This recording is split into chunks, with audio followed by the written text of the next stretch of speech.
وسلم على رسول الله وعلى آله وأصحابه ومن والاه. اللهم ربنا زدنا علما warzuqna fahma birahmatika ya arhamar rahimin. Guru kami jamaah salat maghrib majelis kajian Masjid Jami yang mulia. Tahuknya kita memuji Allah SWT. Saya menyampaikan salawat dan salam pada Rasulullah Muhammad sallallahu alaihi wasallam. Baiklah jamaah, kita lanjut kembali pengajian kita dalam rutinitas kajian tafsir Hazin. Masih kita lanjut membahas surah Al-Hasyr ayat ke-21 dan seterusnya. Tafsir jilid yang keempat, halaman 276. A'udzu billahi minasyaitonir rajim. Bismillahirrahmanirrahim. Yang lalu sudah kita bahas bersama bahwa sekiranya gunung itu diberi amanah oleh Allah, artinya untuk menjadi khalifah, ya, untuk menerima titah ibadah pada Allah. Kata Allah, la ra'aitahu khashi'an mutasaddian. Kamu akan melihat gunung itu hancur, betapa mereka itu, gunung-gunung itu takut pada Allah. Saking begitu dia merasa tidak sanggup mengemban amanah itu. Maka wajar kalau orang diberi amanah untuk kerja beri pekal. Jadi ini apa ni nak saya amanah pada pekal seperti kami ini. Seharusnya pekal itu pekal tak. Tak ada amanah yang dulu. Nah, jadi bunuh dibeli pekal. Bahkan kepada Allah sekiranya ia diterima amanah itu khasyi'ah, tasaddi'ah, hancur, biru, saja.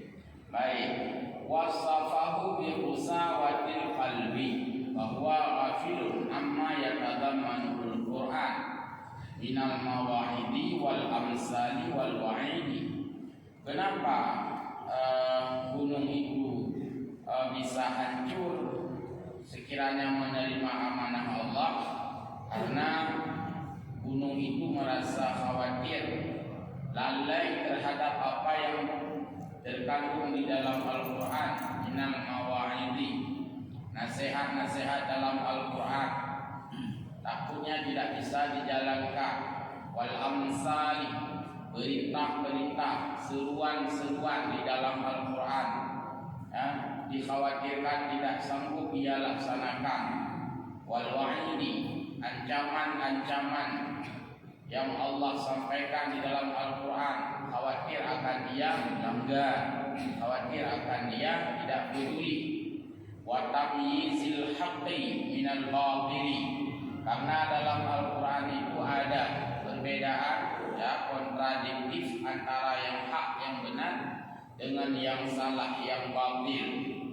Wal wajibi, dalam Al-Quran itu mengandung perintah yang sifatnya wajib, mesti dilakukan.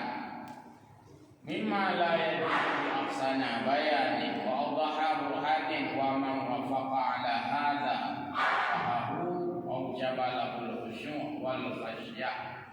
Karena itulah disitu disebutkan, maka wajarlah kalau gunung itu tidak bisa digunanya, nanti ngerti berhaji.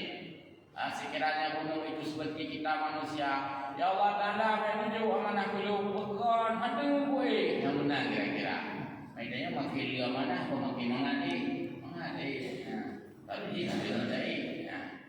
Jadi demikian, ya, ini perumpamaan yang Allah sampaikan dalam Al-Quran, sehingga Allah tekankan di bagian akhir ayat, wa tilkal amsal nadribuha linnasi la'allahum yatafakkarun. Demikianlah kami berikan umpama-umpama, ya, kepada manusia, la'allahum yatafakkarun, agar kita manusia itu berpikir, merenungkan, ya, mengintrospeksi bahwa betapa beratnya menanggung, ya, amanah dari Allah Subhanahu wa taala. Karena itulah gunung kejaro merasa tidak sanggup dan tidak memikul amanah itu. Sementara manusia menyanggupi, sehingga manusia ya harus mempertanggungjawabkan dengan apa yang terkandung di dalam Al-Quran. Saya ulangi lagi, apa yang terkandung dalam Al-Quran? Minal mawa'idi. Dalam Al-Quran itu terdapat mau'izah, nasihat-nasihat yang Allah sampaikan kepada kita. Wal amsal, terdapat sejumlah perintah yang harus kita ikuti. Wal wa'id, terdapat sejumlah ancaman yang harus kita takuti. Wa tamyizil haqqi minal batili, terdapat penjelasan untuk membedakan yang hak dengan yang batil. Dan Al-Quran mengandung berbagai kewajiban-kewajiban yang harus dilakukan. Dan Al-Quran mengandung burhan, bukti-bukti, ya, sesuatu yang Allah ceritakan itu, baik Allah ceritakan tentang kebaikan atau Allah ceritakan tentang keburukan, diiringi dengan bukti-bukti dan kisah-kisah nyata yang sifatnya adalah non-fiktif. Sifatnya itu bukan rekayasa, tapi memang benar adanya. Seperti disampaikan bagaimana kisah Nabiullah Yunus, bagaimana kisah Nabiullah Nuh, bagaimana kisah Nabi Isa dan sebagainya. Itu bukanlah fiktif, bukan rekayasa, dan bukan dongeng, dan bukan mitos, bukan makhluk saja. Tapi memang benar itu sesuatu yang terjadi pada saat itu. Karena kita tidak semasa dengan mereka, maka kita tidak bisa menyaksikan. Nabi Nuh buka kapal, ini nak tahu dia lahir di putur ni dia. Apa Nabiullah Nuh? Tapi Allah ceritakan dalam Al-Quran.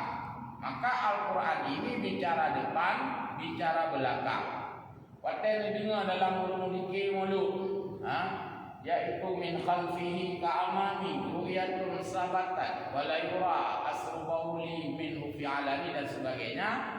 Kengalikun di dalam, maksudnya kenyaan adalah apa yang terjadi ke depan, masa depan. Nabi yang lahir pada tahun 571, Allah memberikan pengetahuan Nabi apa yang terjadi di masa yang akan datang. Hari ini kan masa yang akan datang bagi Nabi, tapi perkataan dunia Nabi tahu, sehingga Nabi menyebutkan akan datang suatu masa begini. Yang masa itu datang, akan datang suatu masa banyaknya perzinahan, banyaknya pembunuhan, banyaknya pembohongan, penipuan. Kan masa itu datang. Padahal Nabi sudah tahun berapa menyampaikan. Itu artinya Nabi mengetahui futuristik, masa ke depan, visioner, ya, masa yang belum kita rasakan. Nabi sudah tahu. Maka ditemukan dalam hadis itu kalimat atau redaksi yang menunjukkan masa ke depan. Misalnya ada kalimat sayati zamanon, akan datang suatu masa, akan datang suatu waktu misalnya. Kan waktu itu datang apa yang Nabi sampaikan. Kemudian nganlikut kala. Maksud nganlikut adalah masa lampau, masa silam, tempo dulu. Sebelum Nabi ada, Nabi sudah tahu apa yang ada sebelum Nabi ada. Kapan Nabi lahir diutus ke permukaan bumi? Katakanlah secara Masehi 571 Masehi, atau pada tahun gajah, belum ada tahun Hijri saat itu. Tapi yang Nabi sampaikan ke kita adalah sesuatu yang jauh sebelum beliau diutus ke permukaan bumi. Sebelum beliau lahir ke permukaan bumi, itu sudah Nabi sampaikan dalam hadis. Yang ikut Nabi berikut zaman. Siapa yang menceritakan tentang Nabiullah Adam ke kita? Ya Nabi. Siapa yang cerita tentang ada peristiwa-peristiwa dahulu kepada kita? Ya Nabi. Suatu Nabi dengan Syekh Bal'am misalnya. Syekh Bal'am. Syekh Bal'am kan masa Bani Israel. Tapi yang cerita buat tanya engkau dulu jamun cerita Nabi yang cerita tanya. Ini maksudnya ikut. Jadi Nabi ikut duh nekalon. Artinya Nabi buka belakang itu masa depan dan masa lampau. Bagi Nabi itu diberikan pengetahuan, diberikan ilmu, diberikan wawasan. Inilah makna ikut duh nekalon. Kemudian dijelaskan dalam ayat ini hadza at-tamsilu at-tanbih. Ketika Allah mengatakan sekiranya Al-Quran diberikan kepada gunung, gunung akan hancur lebur. Ini maksudnya adalah Allah ingin menggugah hati kita sebagai manusia, dijadikan sebagai umpamaan, dan ini at-tanbih, sebuah atensi, sebuah peringatan. Hai manusia, ni kata terima amanah, nyampe macam-macamnya, nyampe tapi anak tanggung jawabnya. Menggunang mentang kali tak dapat baik pula gunung. Kata terima, yang itu namanya adalah at-tanbih, atensi ya, peringatan, ya, perhatian. Ala fasadi qulubi haula'il kuffar, termasuk Allah memperingatkan bagaimana kerasnya hati orang-orang kufar, wa qasawaduha, dan batat, bungan, ana dengotu dan sebagainya. Lihat dari mereka. Wa qala tabaihim. Jadi ini adalah bahagian daripada tanbih, peringatan Allah. Kemudian setelah ini disampaikan ayatnya, Allah berceritalah tentang siapa dirinya. Jadi yang memperkenalkan Allah kepada kita Allah sendiri. Dia tanya, "Naduri Allah, turi Allah, turi hajah, naduri Allah, turi Allah, turi Allah, turi Allah dalam Al-Qur'an." Maka ada ayat-ayat yang bicara tentang man huwa, siapa dia itu Allah. Allah yang menceritakan, yang memperkenalkan dirinya kepada kita sebagai hamba. Ayat berikut ini adalah bahagian daripada ayat Allah memperkenalkan dirinya kepada kita. Qala Allah Ta'ala, lalu Allah berfirman, Huwallahu alladzi la ilaha illa huwa alimul ghaibi wasyahadah. Dialah Allah yang tidak ada Tuhan selain Dia, alimul ghaibi, yang maha mengetahui yang gaib. Gaib sesuatu yang abstrak, yang tidak terlihat di mata kita, tidak terdengar di telinga kita, tidak terlintas dalam hati kita. Allah maha tahu itu. Yang orang itu pilih presiden dan dua, Allah akan bersama menang, Allah menang. Kitanya dengan pula orang. Allah akan bersama menang. Kita pakai kena pakai gede, kabur gede, karena hanya ada debu dia. Tapi Allah sudah tahu siapa nanti yang terpilih, siapa yang Allah kehendaki. Yang kau Allah. Tapi secara prosedural, artinya secara sunnatullah, proses ini terus berlangsung. Proses terus berlangsung dilakukan oleh manusia. Karena manusia itu pun tidak tahu dia itu kalah. Bung suka yakin roh dalu ni mungkin ya mungkin lah mai dah mungkin ya. Musuh calon nak hebo. Kan mundur, aku dah mundur kan buku tiganya menang. Kilo ni kalau tiganya menang, maka pasti lagi nya menang trade.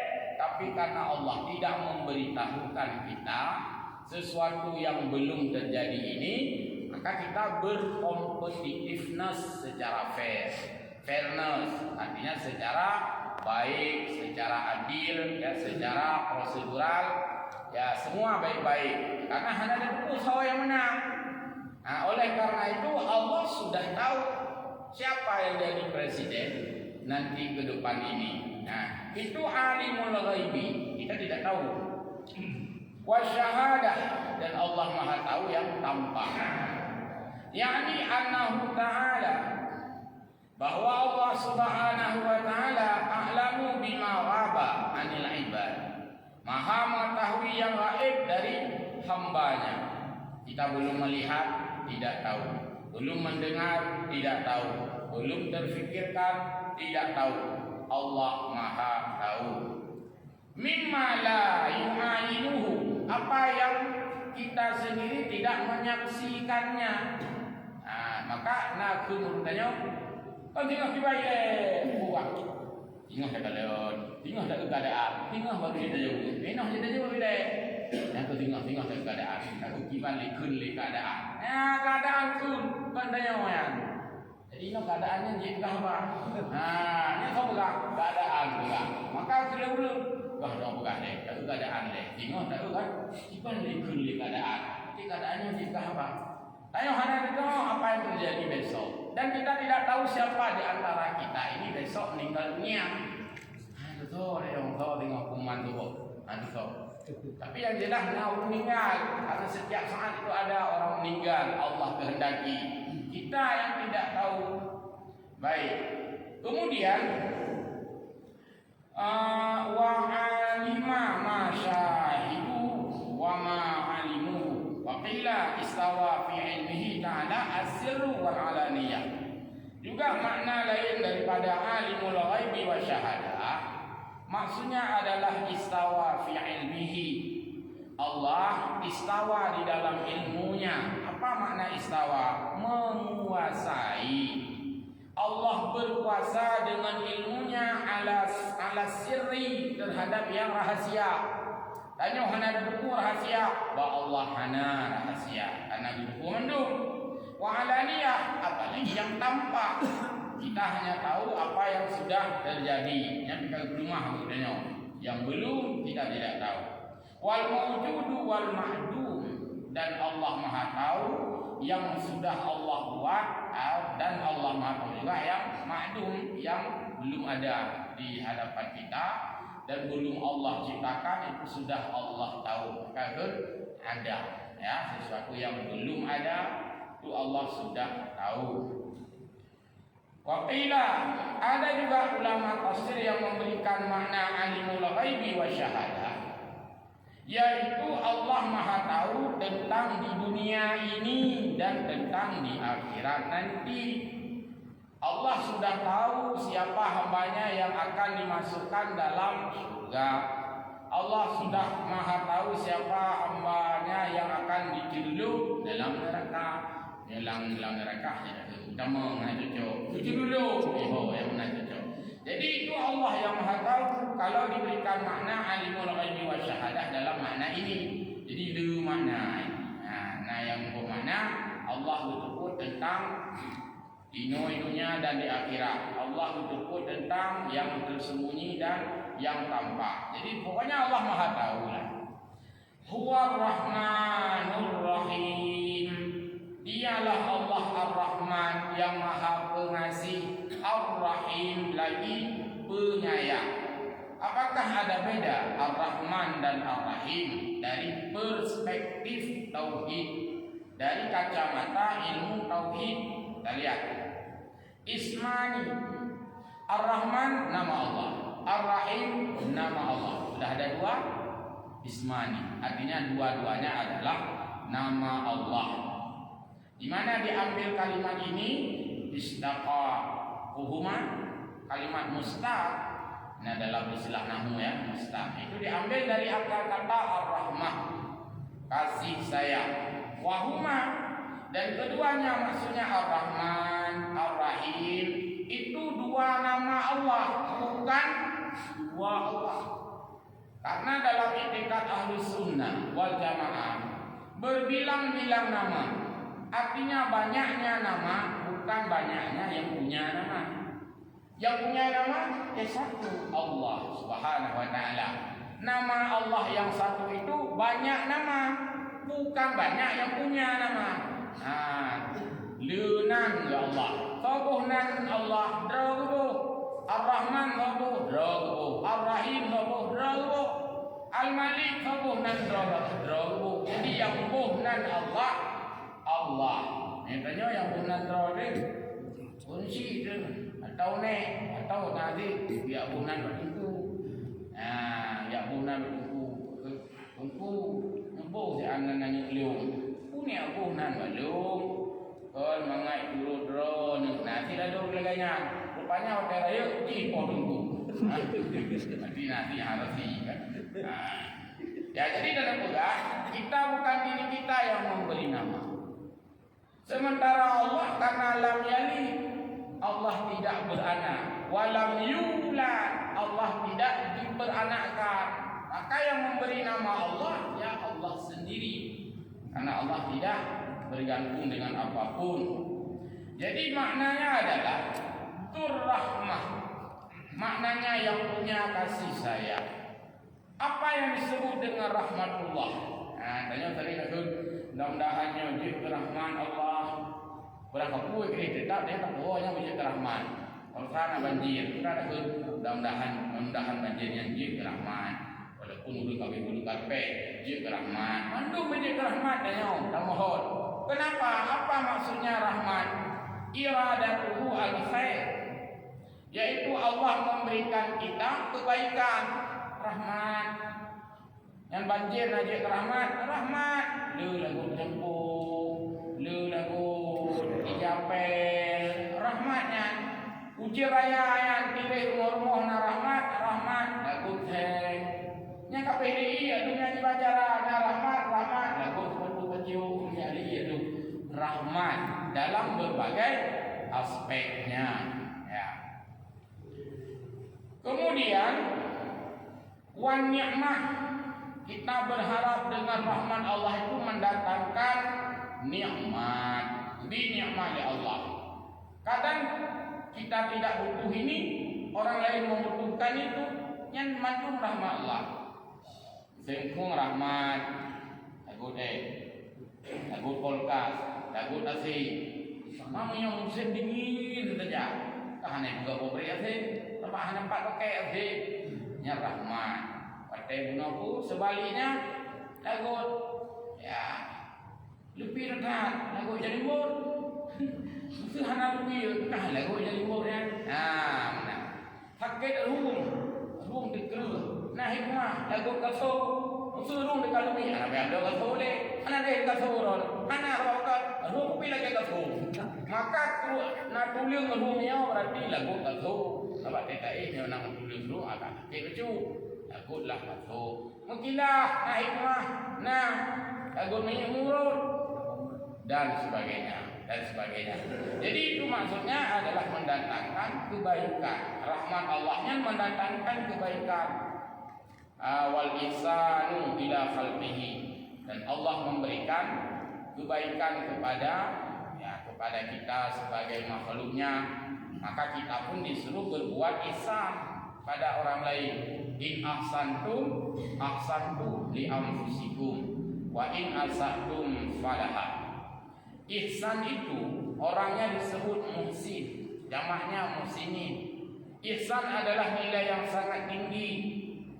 Jadi ihsannya kebaikan di atas kebaikan. Kebaikan mewah artinya. Kebaikan yang superlatif. Kebaikan yang melebihi nyekun ihsan. Tanya tajak apa urutnya, karena urutnya nak pernah ajak buat tanya nyekun ihsan. Umai dia payah kujak buat kauri katnya. Kujak mah, hanya payah kujak buat tak kauri lo yang mengejak. Yang kebaikan biasa-biasa, bukan ihsan. Nyongaknya hendak kujak tak kauri lo. Pandangan kauri katnya ajak sih. Yang lego, aku pun ajak banyak. Ada orang kau ni kan nak ajak baron. Ihsan, ya. Imuhanya. Ya, dan pokoknya tim lagi nya.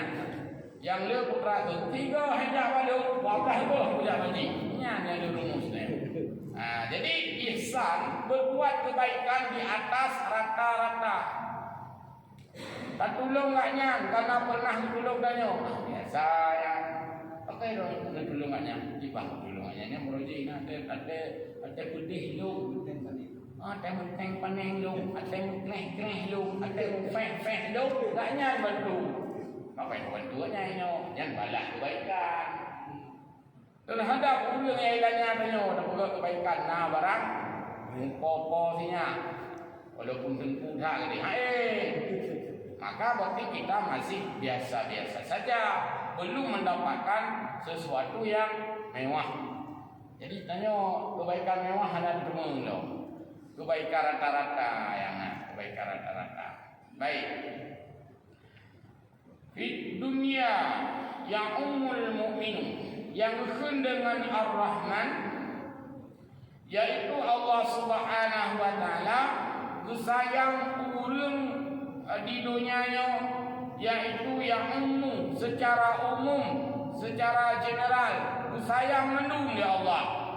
Apakah dia itu mukmin disayang di Allah? Urang mukmin gerah goteng jadi boleh gerah. Urang kafir gerah goteng jadi boleh gerah. Tapi kalau boleh gerah, ucap mangga yang boleh gerah. Yang kenapa agaknya kan urang mukmin makin jadi makin gerah. Tapi kan urang mukmin sakit mengubat dengan izin Allah boleh. Urang kafir sakit mengubat dengan izin Allah boleh sih. Yang ikut ya umum. Artinya sayang Allahnya umum hidupnya. Urang hana sembahyang mentang sayang oleh Allah tu. Hai gubi diri, gubi pen, gubi harta dan sebagainya. Berarti Ar-Rahman itu adalah sayang Allah di dunia ini kepada orang mukmin kah atau kepada orang kafir. Urang na ibadatkah atau urang hana ibadat. Sayang oleh Allah karena Allah bersifat Ar-Rahman. War-Rahimu, adapun Allah bersifat dengan Rahim, yahtasu ihsanuhu, khususkan ihsan Allah kepada hamba, wa in'amihi, dan beri nikmat Allah kepada hamba bil mukminin. Hanali urang kafir, nyata khusus kepada orang mukmin. Hanali urang kafir. Maka keun Ar-Rahman ablahu minar Rahim dalam bahasa tauhid. Ar-Rahmannya maknanya lebih umum daripada Ar-Rahim. Ar-Rahim khusus. Nah, maka menyatakan Ar-Rahim khusus sifatnya. Sering dong terjemahkan mereka makna silaturahmi dengan silaturahim. Silaturahim yang tak khusus.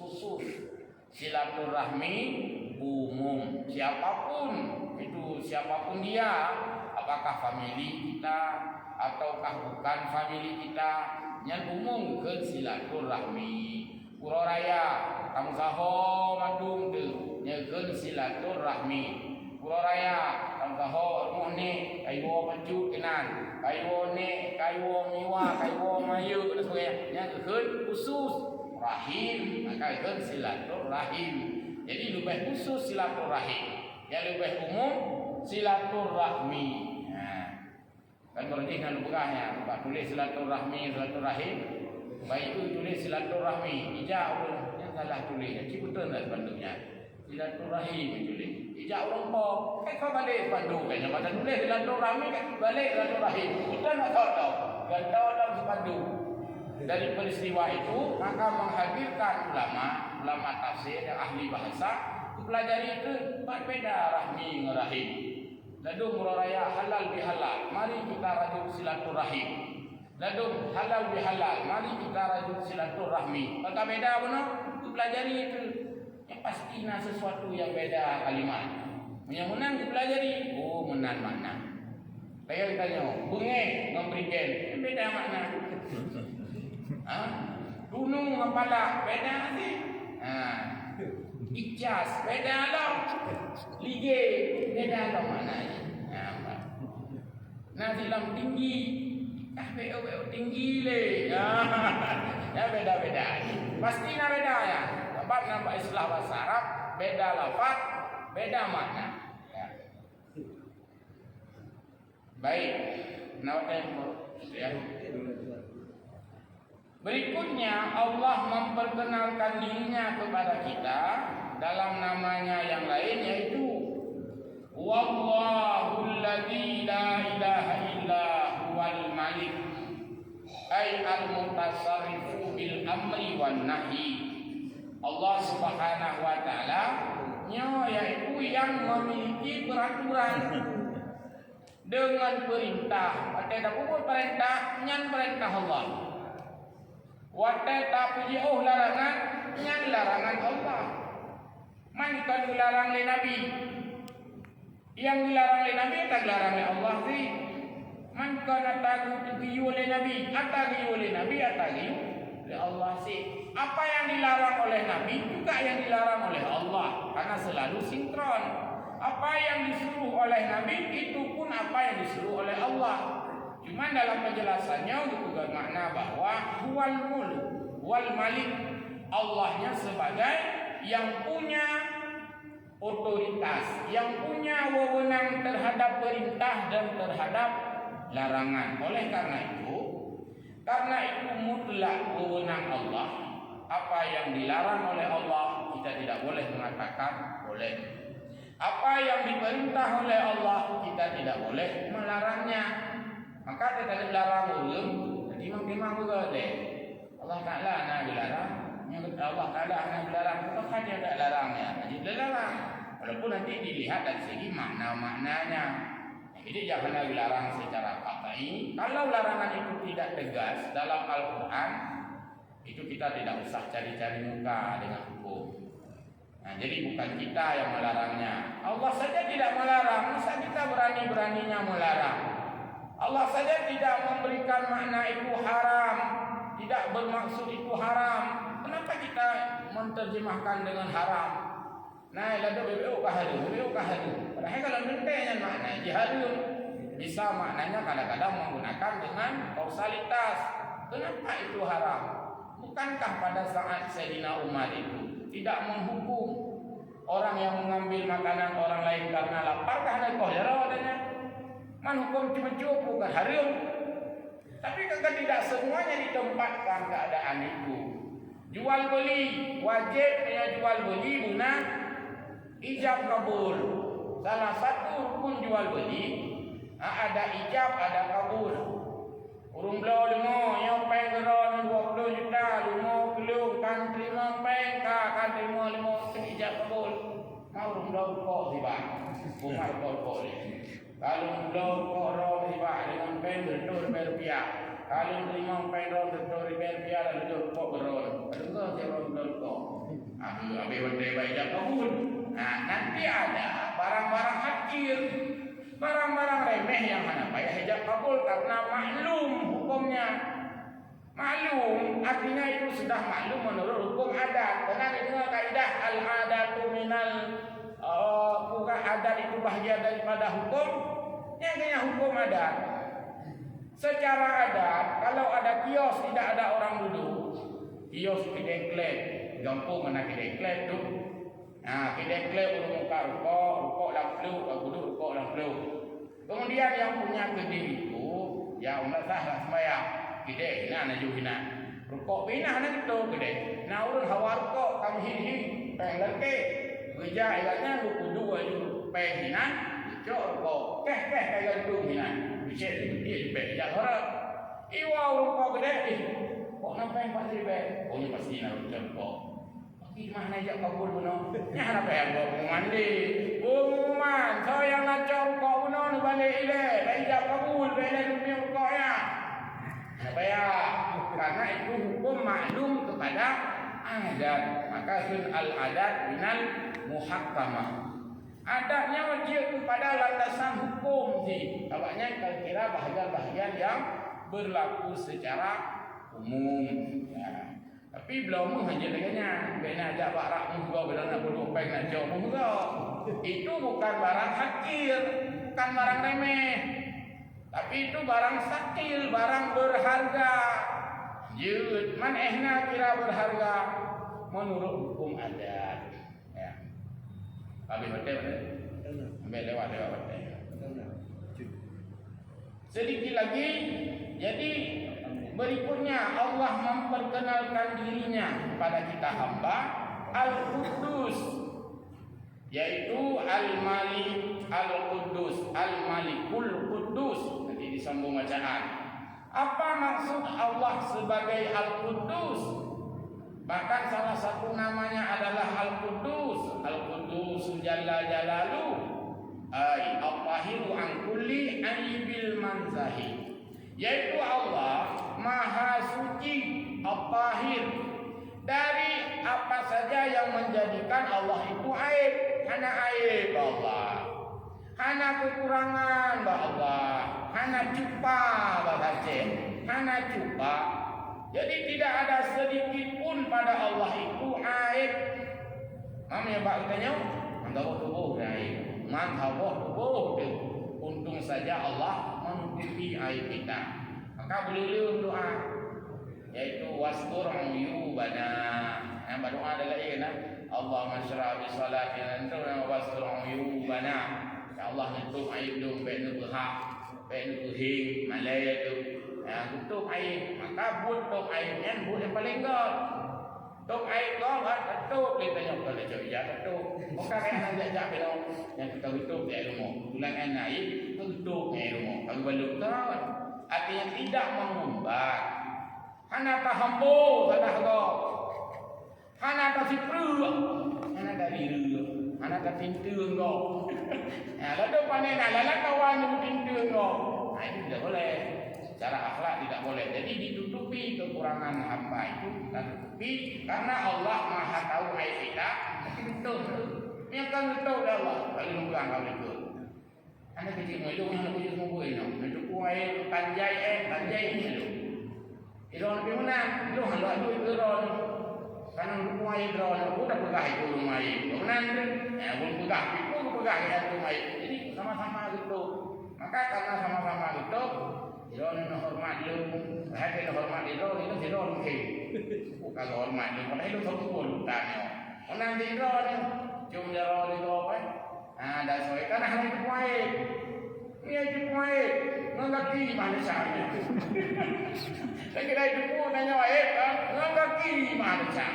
Ini karena itu oleh Allah, yang itu Allah Maha menutupi aib. Kita muawala aiban illa satarta. Ya Allah, tidak adalah aibku kecuali hanya Engkau yang menutupinya. Jadi kalau ada apa aib kok. Dan hadis bunga untuk mengudung kitab akhlak. Orang yang kalau buka aib kok, maka orangnya yang belum meninggal akan geruah aib oleh Allah. Akan geruah mentah, gehambo aib. Nah jadi berupayalah menutupi aib-aib orang lain. Karena semua kita juga memiliki aib. Anak manusia aib. Baik. Jadi Allah Al-Qudus artinya Allah Ta'ala-nya bebas daripada aib amma la yalik yang tidak layak pada Allah. Ini maksudnya buat amat enggak bodoh aib. Jadi ini bagian daripada sifat Allah. Terakhir as-salam alladzi salima minan naqais karak hama ge kudusi. Salam Allah selamat bebas daripada kekurangan karena Allah bersifat kamaliyah. Apa itu kamaliyah? Allah Maha sempurna, semuanya sempurna pada Allah. Keadilannya sempurna, kemahakuasaannya sempurna, semuanya yang ada pada Allah adalah Maha sempurna. Yang ada pada kita adalah kelemahan dan kekurangan. Jadi demikian, mudah-mudahan insyaallah mantan awak bagaimana ini? Untuk kalimat wa kullu afatin talhaqu al-khalq. Dan pada Allah Ta'ala itu tidak ada sesuatu afat, celah atau yang menjadikan Allah Ta'ala itu kekurangan berada minal afat iwan nikmah. Tidak ada apapun yang itu ada pada makhluk. Tidaknya nafsi di kanan, tiga orang pekan, maka orangnya berehat. Nafsi. Allah Taala nafsi. Hana. Maka dia itu enggak tahu leh. Jadi ku yang nampak makhluk tanya manduk hanya wa Allah. Di samping Allah adalah mukhalafatuhu lil hawadis. Allah berbeda dengan makhluknya dalam segala hal. Jadinya duri dro ke Allah. Dolah ya, kata duri lo, nak duri lo ke Allah Taala. Jadi yang berhak duri dro ke Allah. Ini apa? Yang baru follow. Ini apa gerhen go. Lebu mohon gerhen dia baru cok lo tu. Ya tiga gerhen ni gerhen ni. Jadi Allah lah yang Maha perkasa memperkenalkan dirinya Allah, sifatnya namanya kepada kita sehingga kita tertanam Allah Maha Sempurna, Allah Maha Tahu, Allah Maha Memiliki, Allah Maha Suci, Allah Maha Kasih, Allah Maha Sayang yang di dalam Asmaul Husna. Demikian berhubung mudah-mudahan malamnya lanjut kembali penjelasan berikutnya di malam Kamis yang akan datang, dan mohon maaf wallahul muwaffiq ila aqwamit thariq. Wassalamualaikum warahmatullahi wabarakatuh. Waalaikumsalam.